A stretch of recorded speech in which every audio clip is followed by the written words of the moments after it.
Have you Yeah. tried vagina before? Sir, do you Some, wanna have your own child one day? uh, Gusto mo ba magkaanak?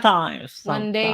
yeah. Sometimes It's you're thinking, really, you wanna try? Have you yeah. tried vagina before? Nakasubok ka na ng vagina? Yeah, for two girls, with some other customer 2014. Oh, is it good? The vagina is good? But just not post the inside.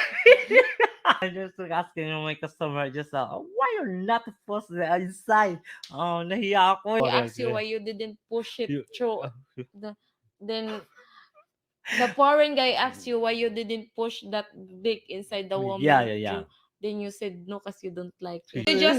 You just put it, Well, but you didn't even get through inside it because you cannot. yeah.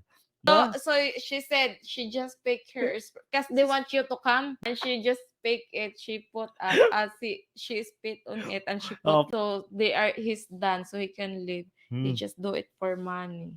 just asking to me and eat pussy and then lick the boobs. I don't like. I just respect my girl. I just asking my girl, just to fake the. So you tell the girl just pick it. Yeah, exactly. Then you tell the girl don't put it inside, just put it out. And then I fake the sperm. And then after that, oh, I have to go. Bye. I got the money. How much you get paid? 1,500 pesos. Find someone that who willing to accept the way you are. We all deserve to be treated.